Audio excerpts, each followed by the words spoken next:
Welcome to TXOGA Talks, where energy meets insight. The purpose of this podcast is to provide you with a candid conversation about our energy needs, our energy security, and your energy future. Texas oil and natural gas have made our nation the world's energy leader, constantly innovating and investing to fuel the economy, protect the environment, and power the world. This industry is fast-paced, high-tech, and essential to improving modern life. And we're here to talk about it. You're listening to TXOGA Talks, where energy meets insight.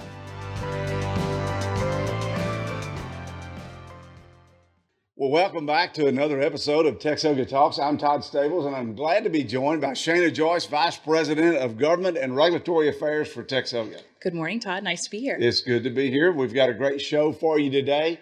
Shana, it's hot outside. It's hot outside. We're almost to officially start of the summer. I think it's here. We want our electricity to work. We want our air conditioners to work. I had to get something fixed on my car the other day without air conditioner for a little while. It was a bad moment, and in homes, no one likes that. I would agree with that. So today, as we're talking about electricity, we've grown a lot as a state since Winter Storm Uri. There's been some amazing things that have occurred, and reliability is on the minds of probably most Texans. That's right. A lot of times we think about the peak demand of winter and summer, and especially for Texans, it's summer, right? We've seen and we've been through a very tough summer last summer. It's super hot, and we'll see what we're in store for this summer as well. And we have a special guest with us today who is an expert on electricity. And why don't you introduce our guest? Today, we are so pleased to have Chairman Thomas Gleeson. He is Chairman of the Public Utility Commission of Texas. And Chairman Gleeson, you have a big background in this subject area that we're talking about today that is so important to Texans, and so we're delighted to be able to visit with you today. Yeah, and Todd, I'm excited as well. I think we'll help educate folks as we head into this summer. A lot of people are always concerned about reliability in the summer, so I think it's a great opportunity, great timing to have this conversation. I do too. We read in the newspapers and headlines and on the nightly news just all kind of doomsday scenarios a lot of times. That's just simply not the case. We have bright men and women working around the clock, literally around the clock, to make certain we have the electricity that we need. So I think the first thing to do, it's been kind of amazing to me. We have the Public Utility Commission of Texas, which you're the chairman of, and we have our primary independent system operator, Electricity Reliability Council of Texas. Say that you're the right one. Electric Reliability Council of Texas. Boom. See, we already advanced the ball here. PUC and ERCOT. Can you just describe the roles of those two agencies or entities and what they do? Sure. So ERCOT, like you said, is the independent system operator. So they're the ones that are really in charge of maintaining electricity flow on the grid. They ensure that the supply and demand is equal at all times of the day. They're the ones sitting in a control room, ensuring that we have a reliable, resilient grid. The PUC, we're a state agency. By statute, we have complete authority over ERCOT.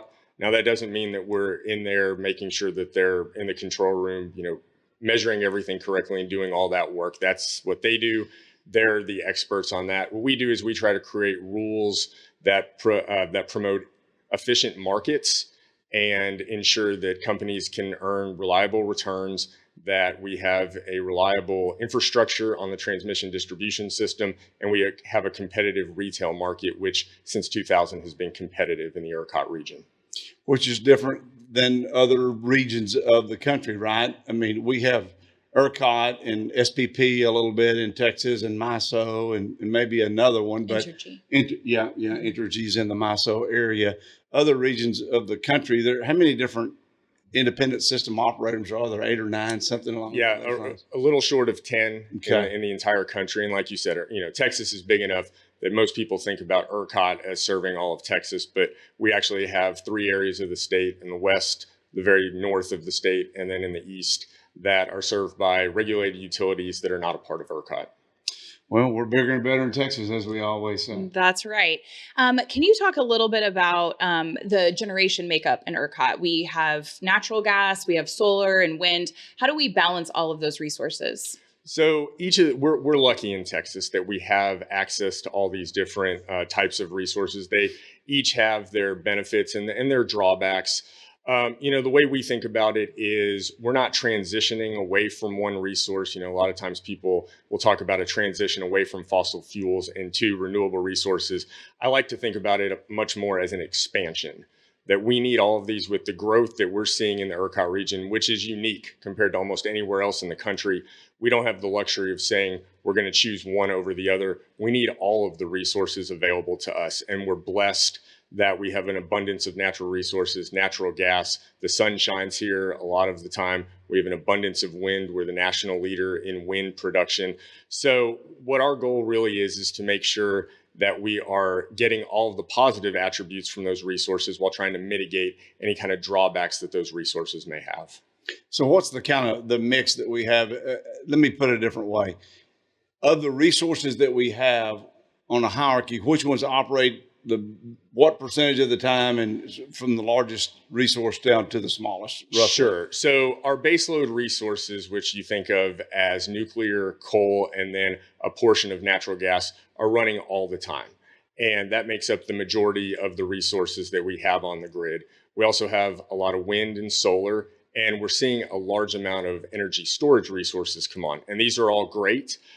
They're still in development in a lot of areas. And so we need those baseload resources to provide the minimum level that we need. And then those other resources can come in behind that baseload and help us meet peak demands throughout the year. And speaking of peak demand, we've talked about 30 million Texans. We know a lot of our demand is because of load growth. We also know that some of it's weather related. It's just hotter this summer than it maybe is in different summers. But in terms of megawatts or gigawatts, what is our maximum of capacity that we have? What do you think of that we might need to use, and kind of walk us through those details? So for the summer, I think our nameplate capacity on the system is somewhere in the mid 100,000 range. But in reality, we're never going to hit that maximum. Last August, in August of 2023, the maximum system load for ERCOT was around 86 gigs. And like you said, with the growth in the state, I think we had about 1,200 people on average every day. And that's just the residents. That doesn't count all the businesses that need electricity. I think we're on our way to hitting 90 gigs sometime in the near future. Wow. Now in the winter, of course, it's a little less than that. But the winter presents its own problems with having two peaks. We typically see a morning peak and then an afternoon peak, where in the summer, you really see an afternoon peak. Mm-hmm. So let's talk, what are some unique ways that Texas is looking to meet this growing demand? We've talked a lot about, in our industry, we talk a lot about the different load growth. We're seeing, data centers come online and all these things. How are we working to meet those goals of that load growth in Texas? So I think the thing we always try to do is to set up a market system where everyone has the ability to make money so that they can come in here and the economics work for everybody. But we also have to make sure that we have any developing technologies have a way to get in, have a low barrier of entry. So, one example that we're dealing with right now is around nuclear. The governor last year gave the PUC a mandate to look at nuclear, to kind of lead in the country on nuclear and small modular reactors. And with that, one of my colleagues, Commissioner Jimmy Glotfelty, is leading a nuclear working group that has a report due out in December of 2024 that will kind of give next steps about how to develop nuclear in a safe, responsible, and economic way in the state. The other thing that we do, we focus a lot on transmission planning in this state. So we have historically built 345 kV lines. One of the things we've started talking about is the need for potentially a high voltage backbone, somewhere around 500 or 765 kV. That would allow us to get more energy more efficiently to different areas of the state. So those are a couple of ways. And then the one that probably gets the most publicity is last session, the legislature passed Senate Bill 2627, establishing the Texas Energy Fund. That's a way for generating facilities to get low-cost loans that they will have to pay back over 20 years, but can give them an entry point into the market with lower capital costs and hopefully incent their building in this state. You've covered a lot of ground there that is really designed to bolster the reliability of our grid. And as all Texans, we're very grateful for that. Our regulators are doing an amazing job. 2021, Uri, was a disaster for everyone, for particularly for those folks who were without power for days on end, out water days on end. And so Texas really stepped up. The legislature developed some tools. Regulators are implementing those tools. We're seeing some good things. You covered transmission, you covered new generation, but you also mentioned different energy resources. Oil and gas we're fine with nuclear power. I mean, we really live in a world where our companies are energy companies. They are developing new technologies every day. They're pioneering breakthroughs that are improving our lives. And so as we look at this system, we think in all the above approaches, it makes a lot of sense. We don't think the government should be in the business of picking winners and losers, but creating a platform where competition can exist. And so I'm glad to hear about the nuclear advancements and that Commissioner Gotfelty is championing there. And, there's geothermal that's out there that's being explored, hydrogen development for new energy sources, a lot of good things.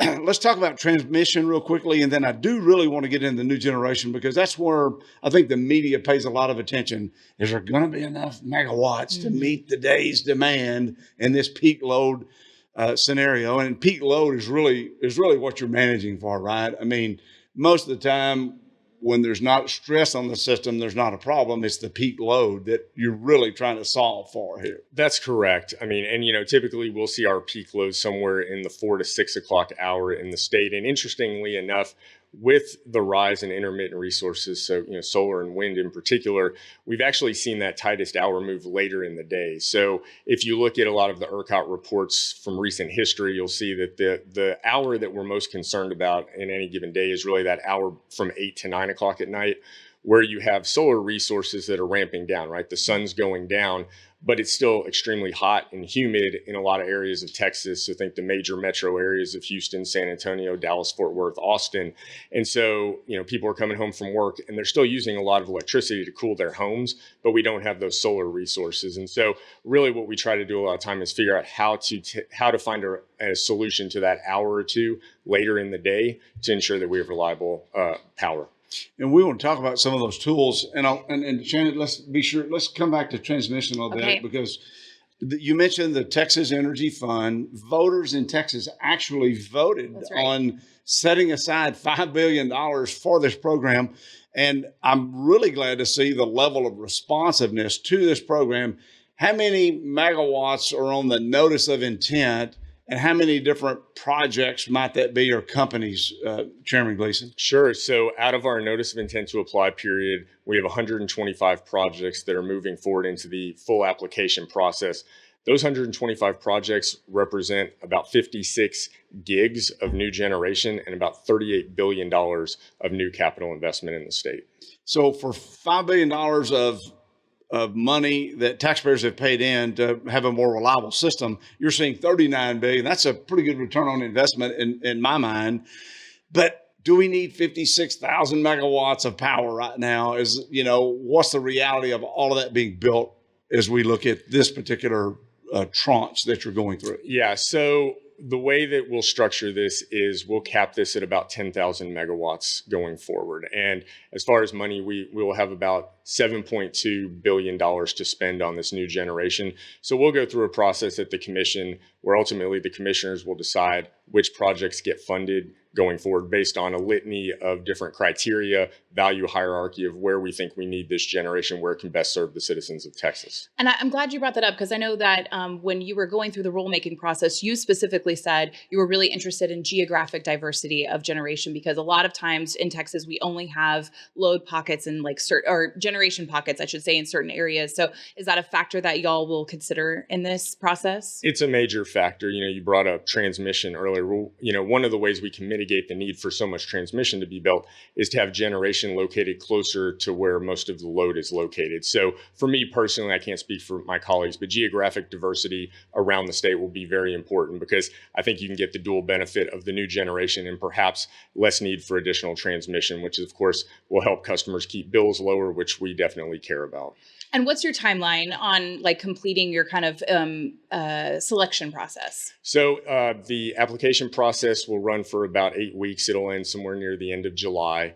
And then we'll go through a period with our consultant and staff where we select those projects. The hope is we can get some of the money out as early as the end of this year. The bill that was passed by the legislature requires us to get first disbursements out by the end of December of 2025. But we hope we can speed that process up because a lot of these projects are ready to go once they get financing. And as we know, like we've talked about with the increasing load growth and demand here, we need these resources online as soon as possible. That's incredible. That's an insane timeline that I feel like y'all have done from the end of last session to like even now where we're at a year later. Yeah, the staff at PUC, we see you guys working all the time, and as ERCOT as well, along and interacting with stakeholders. And we really appreciate that because our companies are making big decisions about where to put dollars. They can put them in Texas, they can put them in Louisiana or New Mexico, or, even Alabama. We can go to all kind of places with these jobs, and we want those jobs here in Texas. So geographic location needs are being considered. That's awesome news. We talked about the diversity of resources in the resource mix, which I think is encouraging. I tell you, I like to see these new entrants into the marketplace that are being attracted into Texas. I think all this should be about consumers. It's about what consumers pay. It's about the reliability for consumers. And so to have more competition is going to benefit more consumers when you have more people providing inputs into the system, it seems to us. Absolutely. One of the sayings we have around the commission is the cure for high prices is high prices, because that brings, new entrants into the market. And so I think you're 100% right, Todd. I think we'll see new entrants into this market. I think a majority of the megawatts that have submitted notice of intent to apply that are moving forward are actually from new entrants, not from incumbent generators that we already have in the market. That's encouraging to have a counter market. It's kind of like just a rising tide lifts all ships. We have more interest in this. That means there's more confidence in the future growth of Texas, and that just bodes well for everyone. Now, we're not forgetting about transmission, but okay. I think when we're here on generation, there are alerts that the public is made aware of. You talked about the peak load being late in the evening in the summertime, and so sometimes when we see these alerts, the media gets real excited. And to me, I think you as a regulator and an overseer of regulation are saying, hey, you just need to pay attention to some things. Can you walk us through the different types of conservation alerts or emergency alerts and what the public should know about these alerts? Absolutely. So yeah, the first thing people will notice is a voluntary call for conservation from ERCOT. And really all that is ERCOT letting residents in Texas know that we might have tight conditions and asking them to maybe turn their thermostat down a couple of degrees. I would liken that to what you see for water conservation. And, water conservation in times of drought or extreme heat during the summer have become normalized. And I think it's time that we try to normalize conservation of electricity as well during peak times. So that doesn't mean there's a crisis. It doesn't mean that everybody needs to get excited. It means we need to pay attention. It means we would all show great respect to my dad to cut the lights out and shut the doors, right? You've all probably heard that from your parents. That's right. And it shows, I think, that we're all in this together. We're all willing to contribute to the reliability of the grid. And it's really just an outflow of our dynamic and changing grid. As we have these new resources come online, we have to adapt and maybe change our behavior a little as well. Well, volatility is the enemy of success and growth. And so if we can take actions to mitigate volatility, to mitigate extreme demands, then it just benefits us all. So that's good news. What about the emergency? What are the EEAs? What are those things? Yeah, energy emergency alerts. And so there's three levels of that. And so really, first you'd hear a conservation alert. Correct. Pay attention, might need to take some actions. And then? So as the resources are diminished on the system and we have less capacity to serve additional load, you'll have three levels of emergency alert, 1, 2, and 3. And the one most people are probably familiar with is 3, because when we get to 3, we get to rotating outages. That's the last tool in the toolbox that we'll use after we've exhausted everything else. EEA levels 1 and 2 are really just to alert everyone that we are having diminished capacity. And it also alerts market participants to perhaps take some actions to, if you're a large industrial customer, perhaps you'll reduce your load to help out the grid, especially if you have some backup generation on site that can serve your load. So these are notices that the public should appreciate and want to hear from. And I think that's good news, Shana. I do too. And I think there's a resource now that came out of some legislation for Texans to use. I think sometimes I actually got a text today from a neighbor about a story that KXAN put out, kind of alerting to summer months. And she goes, wait, should I be concerned about the summer? And so I think a more reliable source is the Texans app, correct? Or is it a Texans alert or app? So it's an alert. It's Okay. an email alert you can sign up for. You can go to the ERCOT web page and find that.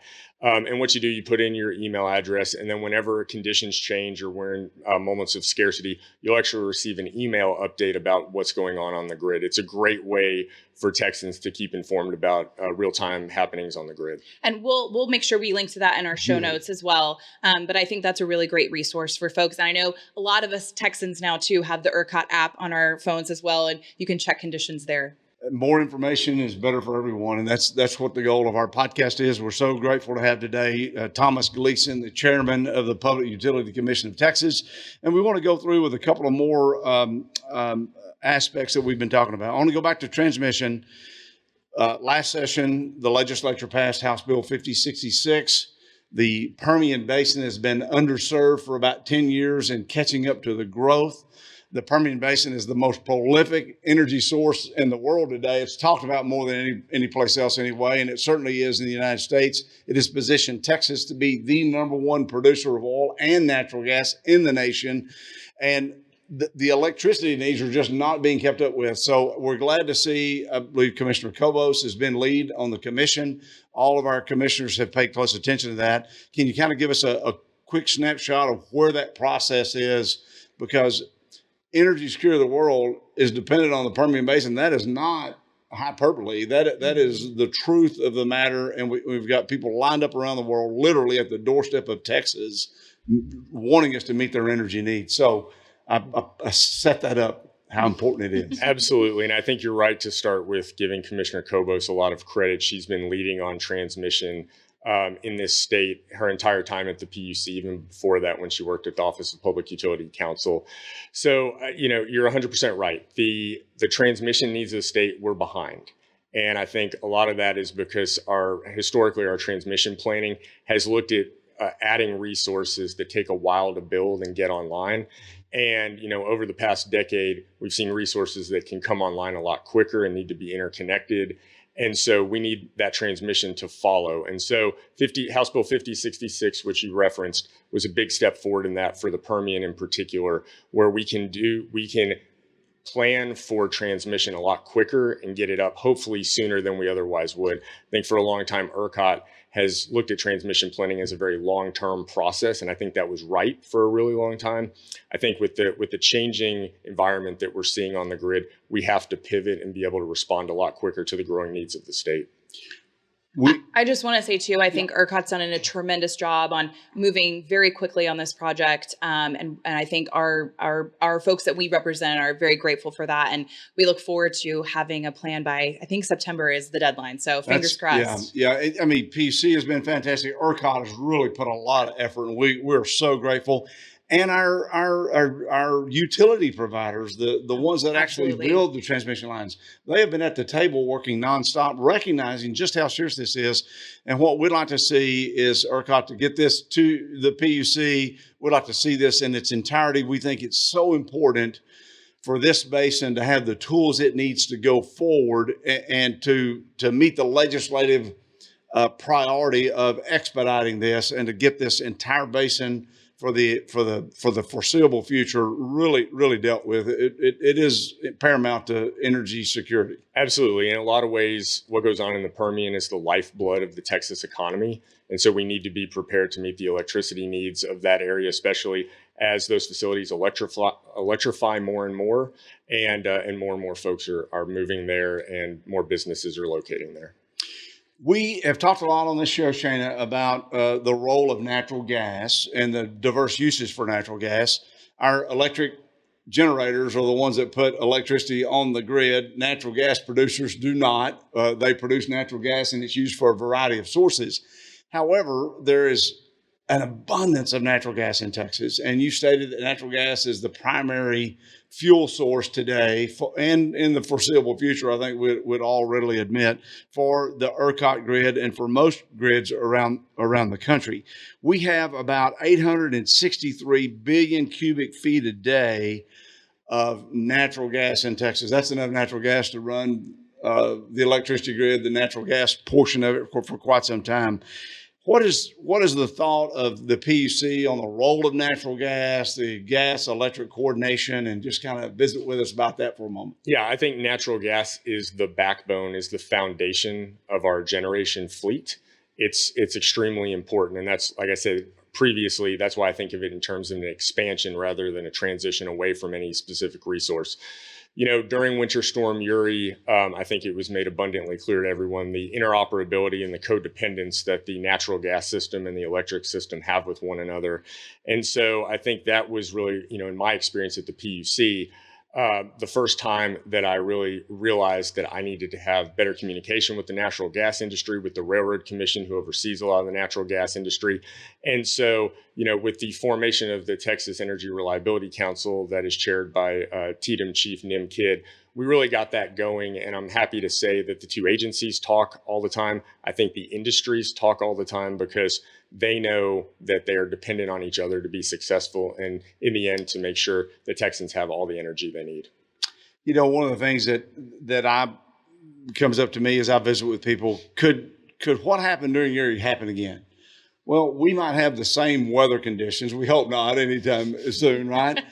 But I think with the items that you just discussed, Chairman Gleeson, with the level of communication that's enhanced and the structural procedures for that to occur, I don't think what happened, the consequences of Uri, could ever be the same as what they were during Uri because of these types of advancements. I think that's right. The communication advancements. I think the other thing that we shouldn't short sell is the level of weatherization of the infrastructure that happened post Uri. So I know the electric industry, the generators and transmission distribution companies have spent hundreds of millions to billions of dollars on hardening their infrastructure. I know the natural gas system did as well.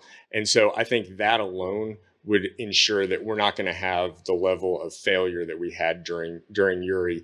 But I think, communication was the other really big failure. And I think we've all gotten a lot better at communicating with the public, with our elected membership, to keep them informed, because I think we could have mitigated a lot of the human tragedy of Uri had we just been better at communicating what was actually going on.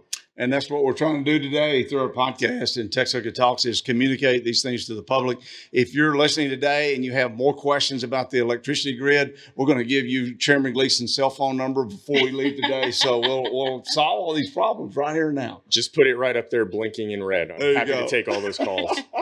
Another big factor, I think, was the designation of critical load for field assets of oil and gas that was not eligible prior to, where if there is a load shed event, that the assets that are keeping the natural gas flowing to the generators will continue to have electricity. So that's a big plus, I think, and a big part of the Permian Basin transmission build out as well. Absolutely. One of the big advancements we made at post 2021 was the creation of a critical infrastructure map for electric supply chains. And now we have thousands of facilities, both electricity and natural gas, that are mapped out. We know contact information for all the people that work at those facilities. So if we ever have an issue, we can communicate effectively with the folks on the ground to make sure they're getting what they need. And like you said, making sure that the electricity is getting to the natural gas facilities so the natural gas can get to the electric facilities. And that loop is continuously working for Texas. That's wonderful. Is there anything else you want to share with our listeners today as we move into these summer months, or anything you want them to be aware of? Yeah, I'm heartened. I think that we've seen a good response. I'm confident that we will have the amount of electricity we need. It will be reliable for this summer. We should not see any rotating outages. And so I'm really encouraged by the progress that's been made since Winter Storm Uri, as we continue to deal with the positive effects of all the load growth here. I mean, we have a booming economy and we should be extremely proud of that. But with that comes infrastructure needs, and that's our job to figure out how to have the infrastructure that can meet the growing demands of the state. That's a great point. And I hope our listeners understand the PUC and ERCOT and all the stakeholders are trying to keep up with the load growth of Texas. And so, gosh, with any mechanical system, there's always a glitch somewhere. It doesn't mean that all the progress that's been made is not working. It just means that Texas might be outpacing us. And so you guys are doing your best, all while trying to manage the cost that consumers pay. And that's a balancing act. And it's a difficult one because you have to have a financially sound generation system to get people to invest. But it has, reliability and affordability have to go hand in hand. That's right. You have a hard job kind of balancing all of those factors, right? That's right. And there's a natural tension between affordability and reliability. And I would argue for a long time, the pendulum was kind of swung towards affordability, and we were hanging just on the edge. And then post-Uri, as you would expect, the pendulum kind of swung the other way, and we were almost looking at a situation of reliability at any cost. That's not the reality we're operating in right now. I think it's incumbent on us as regulators to ensure that we have an affordable grid going forward. And I think we've made great strides in the last year in ensuring that the grid is not only reliable, but also affordable. Well, thank you, Chairman Thomas Gleeson, the chair of the Public Utility Commission of Texas. Thank you for the job you're doing, and thank you for joining us today. You're welcome. This was wonderful. Awesome. Well, stay tuned. We'll be right back after we hear from this week's sponsor. This episode of TXOGA Talks is brought to you by Devon Energy, Repsol, and Targa Resources. I really appreciate Chairman Gleeson being here today. As we move into these summer months, affordability and reliability becomes top of mind. And so it was good to kind of dive into the issues as we move towards that to make sure we get the right information. That's right. A lot of industries don't have the option of not running. If they're either running or bad things are happening, it takes a long time to get them going again. So any outages are not good. This summer is going to put a lot of strain on our electric grid, but I'm telling you that the legislature, Governor Abbott, Lieutenant Governor Patrick, Speaker Phelan, all of them have stepped up in a big way. Our regulatory agencies are really working literally night and day to meet the needs of Texans. And so we're going to have growing pains, but I think we're moving in the right direction right now. And I think stakeholders are talking more. We talked a little bit about communication. We're talking more. We're working together to make sure that we continue to have that reliability that we need. That's right. And we're so glad to get to talk with you, our listeners, today in another edition of TXOGA Talks. We've had Chairman of the Public Utility Commission of Texas, Thomas Gleeson, Shana, Joyce, and myself. We're always glad to visit with you about the future of our great state. And we want to make that center focus here at TXOGA Talks, where energy meets insight. The views expressed on this podcast are not intended and should not be construed to be the views of any particular TXOGA member or company. The purpose of this podcast is to engage in candid conversations about energy needs, energy security, and the future of energy.